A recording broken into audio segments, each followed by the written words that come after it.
Salut l'équipe! Bon, bah, c'est vraiment pas beau. Là, il va falloir absolument qu'on se reprenne. Pourtant, c'était vraiment nickel d'un point de vue price action. Mais la géopolitique en a voulu autrement. Là, c'est vraiment le bordel.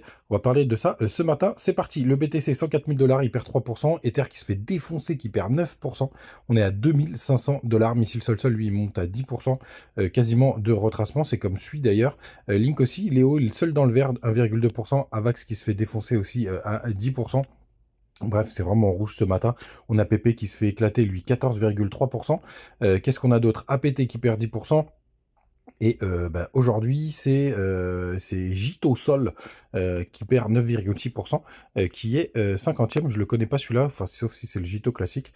Bref, vraiment très très rouge la map ce matin. Donc, quand on redescend sur nos timeframes fétiches, donc le 4 heures, hier en plus, en allant me coucher, je me disais, bon, bah c'est parfait, on est en train de retravailler l'imbalance, mais de façon parfaite. Au moment où je suis allé me coucher, on était ici au 106 722. On était en train de retravailler l'imbalance avec qui est couvert par cette petite mèche, la mèche du 3 juin. Tout simplement, je me suis dit, bon, bah, c'est nickel. Et puis, juste après, bah, on s'est fait défoncer dans la nuit. Donc, je me suis réveillé ce matin en voyant tout ce bordel. Donc, là, ce qui est très, très chiant, après sciencement 3 jours, ce qui est pas mal, c'est que vous voyez, on se rapproche de la trendline. On reteste la EMA, ça doit être la EMA 20, tout simplement. Donc, il y a pas de drame, mais c'est quand même pas très, très joli ce qu'on est en train de voir. On a réintégré le mini range du pump. Merde, pourquoi j'ai fait ça? C'est pas grave, tout simplement. Et il faudrait qu'on arrive quand même à clôturer au-dessus des 104 300 $. Ce serait quand même plutôt chouette. Et avec cette mèche-là, on a foutu un bordel sans nom. Donc c'est pas terrible parce que le 2 jours, bah, du coup, je pense qu'il a dû recroiser. Non, oui, de toute façon, il n'avait pas décroisé. Et le 3 jours, on se rapproche fortement d'un croisement. Donc ça, c'est un petit peu chiant. On le voit bien juste là. Et vous le savez, moi, c'est mon signal. Même si juste après un croisement 3 jours, il y a souvent un petit pump. Je vais vous remontrer. Tac. Ici, ouais, bah, vous voyez là, ici, le rebond, il a été très léger. Il est arrivé un peu plus tard. On a même fait un nouvel ATH. Ça arrive régulièrement. Mais en tout cas, c'est le signal de départ. Ouais, c'était pareil ici. On a croisé le 3 jours. Et après, on a réussi à retoucher le haut du range. Ça pourrait être un scénario qui se forme juste là si jamais on a ce croisement. Tout simplement, mais au prochain pump, bah, ce serait potentiellement un moment pour sortir, mais là pour l'instant je spécule sur tout ça, puisque bah, tout simplement la bougie n'a pas clôturé et on n'a pas eu le croisement, mais en tout cas en 3 jours c'est pareil. Et c'est la bougie du 11, donc c'est la bougie d'hier.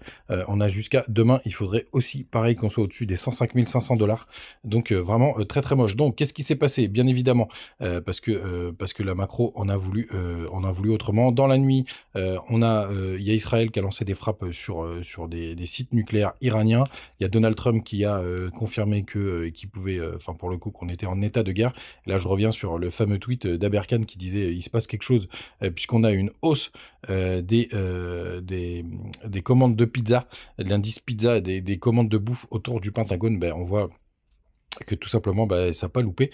On a eu un gros mouvement et une news qui est sortie. Et pourquoi ça fait flipper tout le monde? Bah, tout simplement parce que c'est une puissance nucléaire qui attaque une potentielle puissance nucléaire pour le coup. Mais ça, on en reparlera peut-être sur la nouvelle chaîne géopolitique. Non, c'est vrai que j'y pense. J'en discutais avec l'un d'entre vous hier. Mais c'est vrai que c'est des sujets qui me passionnent et que je trouve très intéressants, malgré le bordel que ça fait du côté humain, bien entendu. On n'oublie pas cette partie-là. Mais quoi qu'il en soit, bah, ça a complètement défoncé les marchés et on a eu plus d'1 milliard de liquidations cette nuit. Donc le réveil en mode gueule de bois pour certains traders. Moi, je ne me suis pas fait sortir de position. C'est marrant, j'en ai rêvé par contre.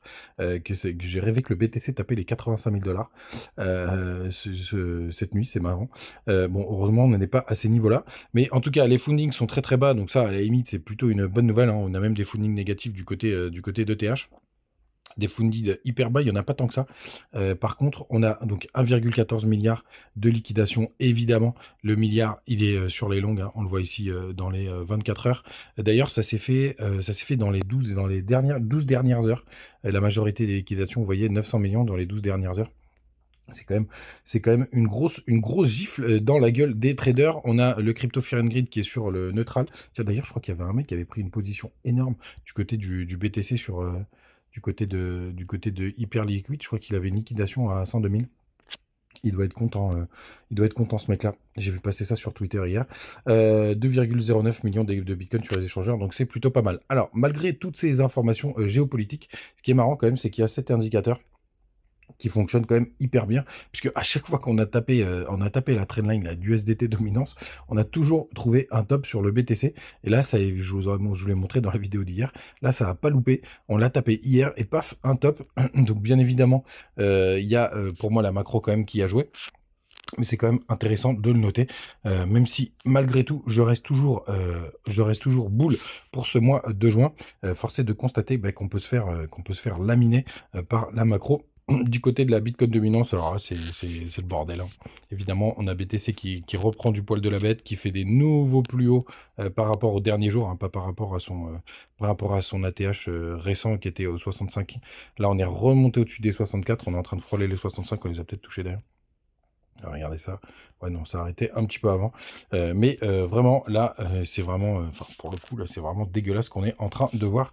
J'espère que ça va se détendre. Après, c'est souvent au moment de la news qu'on a pas mal de corrections. Là, pour le coup, on a quand même fait sauter des verrous. On a liquidé pas mal de personnes qui étaient en longue, sorti tous ceux parce qu'il y en a beaucoup qui ont posé leur stop sous les 103 000. Il y avait toute cette bougie qui est pas du tout une bougie d'imbalance, mais qui reste quand même un déséquilibre puisqu'on a fait un pump and dump. Pour l'instant, on tient les lots, mais c'est beaucoup trop tôt pour le dire, parce que grosso modo, la zone ultime pour espérer faire quelque chose, c'est de ne pas croiser au-dessous des 104 000. L'idéal, c'est de ne pas croiser sous les 104 300.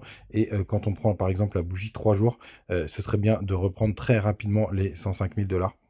105 600, grosso modo, pour que ce soit pas la catastrophe.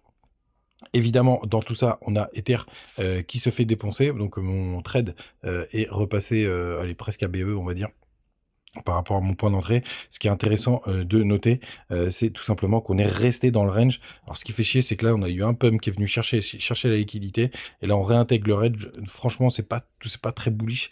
Cette histoire, si on prend le 3 jours, pareil, c'est un peu la même histoire que BTC. Pour pas faire une bougie de ravalement, ce serait bien quand même que ce soit juste une grosse mèche et qu'on vienne tout simplement clôture au-dessus des 2500 $. Vraiment proprement. La bougie, elle date de quand? Elle date d'hier aussi. Donc, c'est une bougie 3 jours. D'hier, on n'a pas croisé du côté de ETH sur le MACD. Est-ce qu'il est bien ce MACD ETH? Ouais, il est plutôt pas mal hein, quand on croise. Mais en général, il est un peu lagué visiblement de ce que je vois là. On va essayer de repasser un peu dans le passé. Ici, croisement. Hop. Ouais, plutôt pas mal. Ici, croisement. Ouais, plutôt pas mal, mais il est un peu lagué. Lui, il croise un peu tard. Malheureusement, quand il a croisé, on a déjà fait le dump. Et là, on voit qu'il y a quand même une petite inversion de la courbe. Donc, attention. Est-ce que c'était le nouveau point haut de TH? Eh bien, je ne sais pas, les amis. Moi, je pense qu'on peut être vraiment... On a encore du upside possible sur ce mois de juin. Mais c'est vrai que c'est pas terrible. Les gars, en tout cas, n'oubliez pas, vous avez les petits liens du côté de Trade Republic, Bitfinex, Bitget, Crypto.com, Mexe. Et je vous ai mis quand même un florilège d'exchange aussi parce que ça permet de diversifier. Et c'est plutôt pas mal. Et bien entendu, vous avez le Twitter et le Telegram pour tous ceux qui souhaitent la vidéo se termine là. Mais je voudrais juste passer un petit message important parce que j'ai pas mal de gens qui sont complètement déboussolés, voire débiles en ce moment dans les commentaires. Je voudrais juste vous rappeler une chose. Je suis pas un putain de voyant. Je suis plutôt une sorte de Nostradamus parce que Nostradamus, il s'est planté assez souvent. Sinon déjà on serait tous morts. Si vous pensez qu'en regardant quelqu'un qui fait des vidéos sur YouTube et qui que ce soit, vous allez devenir millionnaire grâce à ça, vous foutez vraiment le doigt dans l'œil. Là, en général, bon, il y a quand même une ramassie de trous du cul, mais ça, peu importe. Mais aujourd'hui, il y avait des personnes qui sont hyper factuelles par rapport à ce que voient les graphiques. Et c'est tout simplement ça qu'il faut suivre. On peut se planter, on peut... Puis enfin, la majorité du temps, on me dit « Ouais, t'as dit ça, t'as dit ci, etc. » La majorité des temps, c'est des grosses conneries. Mais peu importe. Ici, c'est de l'information gratuite, d'ailleurs, tout simplement.